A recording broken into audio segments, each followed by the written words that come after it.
Hey Facebook, want to welcome you to this live training today. One tool that I use, I recommend all my clients to use, and you too, is going to allow you to get a good observation of where you're at, especially with your nutrition. And that's really what this tool is. It's a nutrition tool. It's an app on my iPad, on my phone, and what this allows me to do is get a good observation of what I'm doing with my nutrition now, where I need to go with it based on the results that I'm getting in the moment. So we'll flip over to it.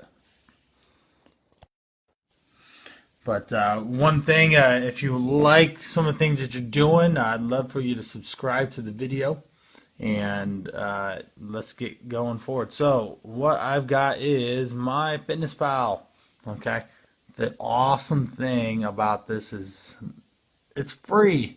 It does all the work for you. All you have to do is put the information into it, and that makes it over the top easy to start using right away. Now, we'll kind of go over how to set it up, where you're at, what you think you should be, where you should be using as far as calories and everything. I know that the app itself, when you first initially sign up, it goes through asks you a series of questions of how active you are, what's your height, weight, and then it kind of spits out some numbers based on the goals that you want to do with it.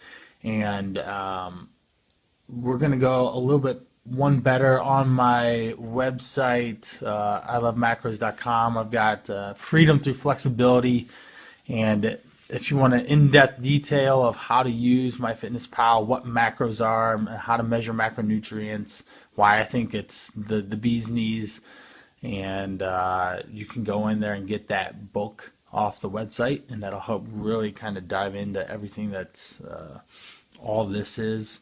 So right now, here's my dashboard. What I've got is my calories to the day. Right now, I don't have any set calories. I've just kind of ramped this up the last couple of days to kind of recheck myself on where my food is and where I want it to go. So I have just been monitoring. So here's the dashboard. If I were to want to add, there's a number of series of places. So I can add there, and I'm going to add right here. And here we can add food, water, exercise, all sorts of different things. So I'm pretty simple and basic, so I just use the food.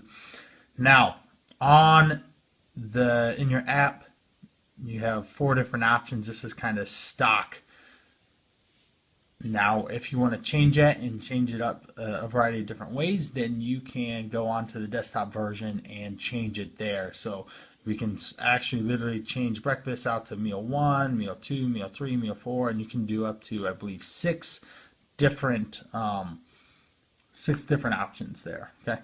Now, ultimately, it really doesn't matter because all these are places where the food is actually saved. So if I go to breakfast, then it'll pop up the breakfast screen, and then these are foods that I've eaten on a regular basis and that are just in the breakfast category. So in the last 24 hours, here are the things that I've put into that I've eaten in some capacity and put into the breakfast category. So then after, I always say there's about a 2-week uptake and learning how to use MyFitnessPal, getting accustomed to it, and making it easy. So once you put in these different foods here, then it really, it's just plug and play. So one of the cool things is that if you don't have any idea of where it is, you have this barcode scanner. And that there allows you to scan boxes or labels, and that really that'll pull up this information here. So I can scroll through, and so these are all the mini foods that I have had in my breakfast time category. Now, if I wanted to add one of these, I just simply press the button. So this is carrots, the carrots I have aren't particularly Bolt House Farms, but they give us the serving size 7 inches long, and I had about 2 of them yesterday. So I can change the serving size. The different options have different foods have different options of serving size. So you can go like a size, literally a size in inches, or into gram or ounces. Ounces ends up being the best if you actually measure weigh and measure the food out. Okay, so let's just leave that there. Then the serving size. So I'm on the iPad, but it looks very similar on on your app. So then I can change the serving sizes, and then I can get a little fancy, like, oh, I had an extra long carrot, maybe it was 9 inches, so I'll have 1 1/4 or something like that, and that makes it a little bit easier to do. And then the really, really cool thing about all this is that it'll do all the work for you. So calories, fats, carbs, proteins. Now, and then it'll give you that. So say I want to add it in. Then I can do that. Now, say I'm going to have another, so something I had yesterday, so I had carrots inside of an orange. Yes, I had some cheese yesterday. Cheese is okay to have in here. So say I have an orange, and then I go to 1 cup, depending on which one you pick. And sometimes they'll say like a small, medium, or large orange. So say I had 1, and then my calories, carbs, protein, fat. If I want to get a little more specific to the breakdown of what's in it, is here it goes. Now, one of the important things is when you're selecting these things, and we'll search through it, is that you want to make sure that all this information here is filled in. So for me, it is. For this particular item. Sometimes, like an orange could be put in by a user, and we'll see this here shortly, but the calories might show up at 62, but then there's no actual data stored in here, so everything over here will be zeros. And what happens there, that becomes a problem because it's not calculating your macros fully. Now, one other cool thing here is that we're able to add in different foods that you eat around the same time. So like say I had an apple and an orange, I can add that in, and then and I had some eggs for breakfast, and I particularly had 4 eggs this time. So I can add all of those, and so a couple touches, and then all of a sudden now I've had 580 calories out of the 3,000 it's quoting me, and then it'll tell you how much food remains. Now, one thing with exercise, I tell people to not include exercise for the simple reason that it manipulates the macronutrients and gives you more to eat. So if we're trying to base our calories off a certain number, then we don't want to have them moving on it, so we don't have a moving target, so I recommend not including the exercise. Now, if I wanted to find a food that I don't have, so let's say I'm going to go with a mango. We're picking on fruit today. Mango isn't something that I normally eat, so I'll type it in, I'll search, and then it pops up a mango. Now, I talked briefly about user input information. Now, any of the green checkmark shields there are verified. That means that they are legit. That is exactly what is there. If we scroll down, we've got some other ones that are user input. So this one, somebody has a mango milkshake. 1 mango, 8 ounces of skim milk, and it's going to come up as this. So let's just touch this and see what this looks like. So in this mango milkshake with the milk, they put the calories, they put the fat in, the carbs, they put 48 grams of carbs, and protein is 9 grams, and sugar is 48 grams. No, that's carbs, sorry. 43 grams of carbs. So this one is actually, they've done everything in that. So let's see if there's another one I can find quickly. Nope, that one's got it. That might not have the information all put in. So nope, we'll try one more. Here we go. Nope, same thing. So, but this whole mango is slightly different. So this one, the other ones had like 50 grams of carbs. This one only has 27. So maybe this is a smaller mango. I'm not sure. All right, so this is how we use that. Now, how we get into looking at this data here is we're going to go to the nutrition button. Yep, you can see it. Nutrition there. You can also scroll to the bottom of your button here and touch this as well. Now, this pulls up our kind of our dashboard of what's happening in the day.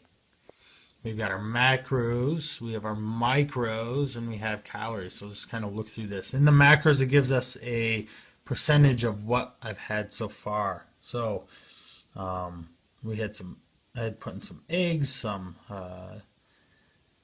apple, and an orange in there. And so this is what it kind of works out to. So for that, the food that I've had so far, 49 grams of carbs, 28 grams of fat, and 28 grams of protein. And so in general, that's kind of what that looks like. So a little bit more fat heavy so far, if that's what I was to eat.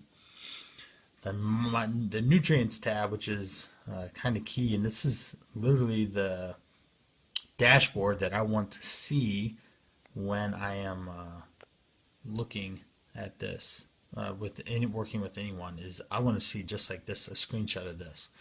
The reason being is that it gives us all the information that we need. So protein, carbs, fiber, sugar, and fat. Some of these become not as important, and it goes down into the vitamins and minerals and stuff. But these are the ones that we want to measure out right there, and that'll tell us a big story. Now, the story that it tells us with the food that we eat, so we have proteins and fat are kind of connected.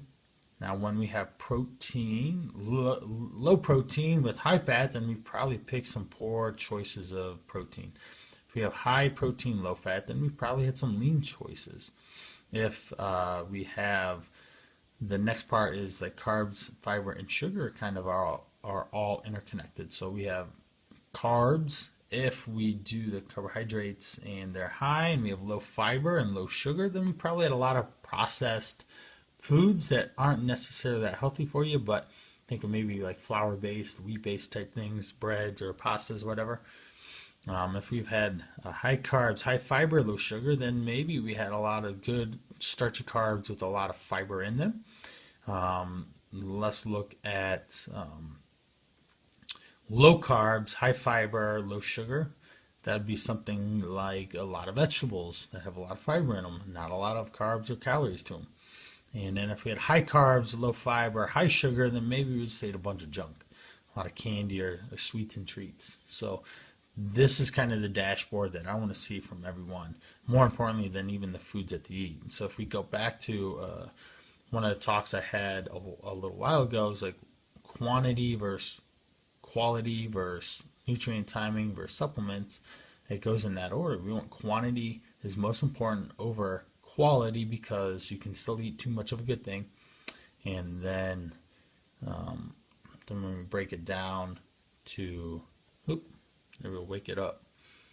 Then when we break it down, nutrient timing is important, but if you're still eating too much, then guess what? We're going to eat too much. And supplements are just on top of good, solid nutrition. So I come up here to my calories, and then this kind of gives me a breakdown of the calories. So right now I've just had breakfast, so it's yellow, giant yellow thing, and it tells me what calories there are. Okay. Now we'll talk about shifting the goals themselves. All right. So on the bottom in the dash, we're going to go over to more. This is how you can start manipulating everything. So we have goals. And we have the goals. So I'm about 190 pounds or so. I've got a pretty active lifestyle in general. My Fitbit generally says that I have 100, like easily 15,000 steps a day, sometimes usually over 20. So active, and then I work out on top of that.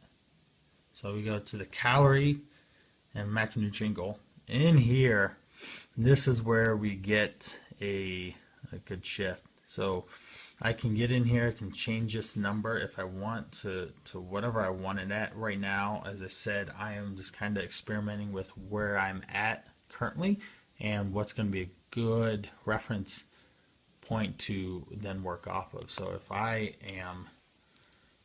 just kind of put in like, oh, I'm gonna have 2,500 calories, like I'm really under eating from what I normally have been eating the last couple of days.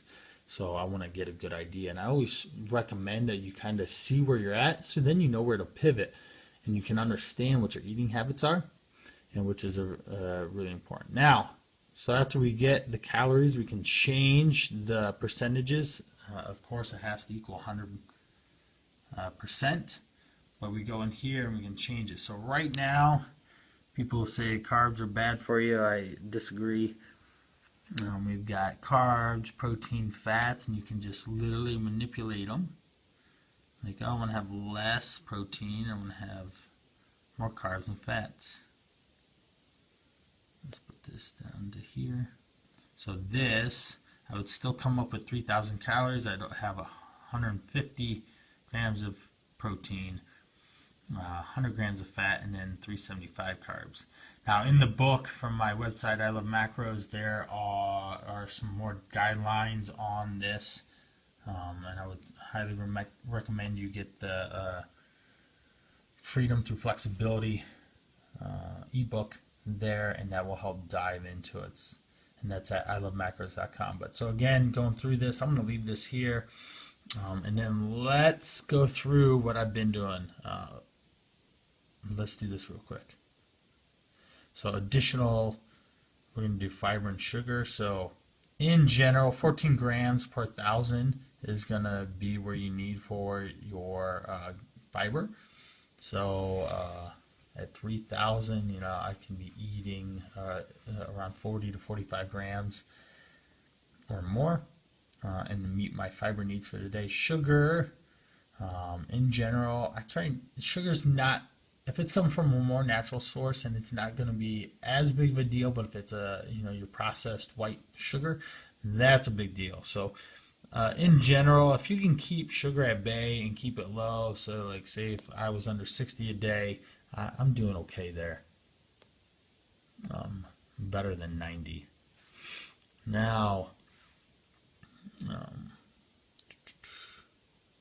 let's go to the nutrition and see what I've been doing for the last couple of days. So here's yesterday. Let's go to the nutrients. So again, start tracking on Sunday. So Sunday, here's Sunday.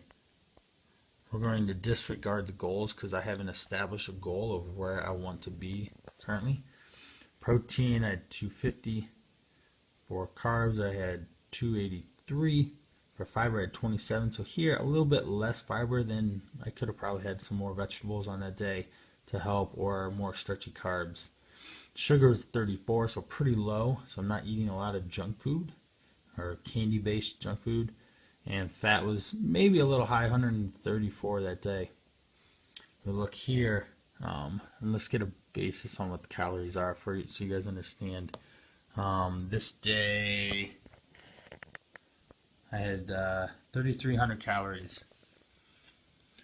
Monday, I had nearly 38. For the most part, I weigh and measure my food, and that helps give me a real good idea of really specifically where it is. Now, approximating can help as long as you're not way off. So you're like, all right, I think that's about this much, and that's what I'm going to plug it in as. I'm making a really good educated guess. But so here we've got protein, so 309. Maybe I've overdone it on the protein. I don't think my body needs 300 grams of protein. Carbs were 354. Fiber is 40. Sugar is 57, so it's pretty low, especially for the amount of carbs. 350 and only 57 grams there. And then fat, 124. We'll go to Tuesday.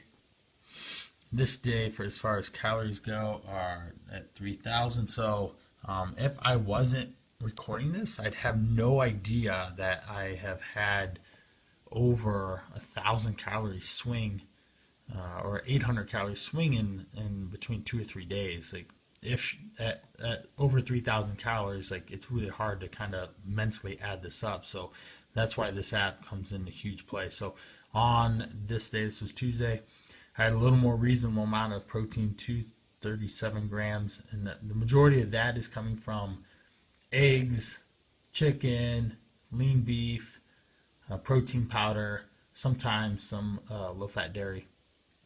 Carbohydrates are 286, fiber is 48, so I had a lot of fiber for the amount of carbs I had. Sugar is low at 35, and then fat is 94, so a little more reasonable in my fat and protein, and then my carbs. So this day, based on the other days, I could have probably eaten more carbohydrates. We'll go to yesterday. So yesterday had, again, maybe a little bit too much protein and fat. Then we go into carbohydrates. So I had over 350 grams of fiber, so a lot of fiber. And sugar was 94, so I can tell you I had a fruit smoothie. And with the fruit smoothie, that I had an orange, 1 orange, 2 small apples,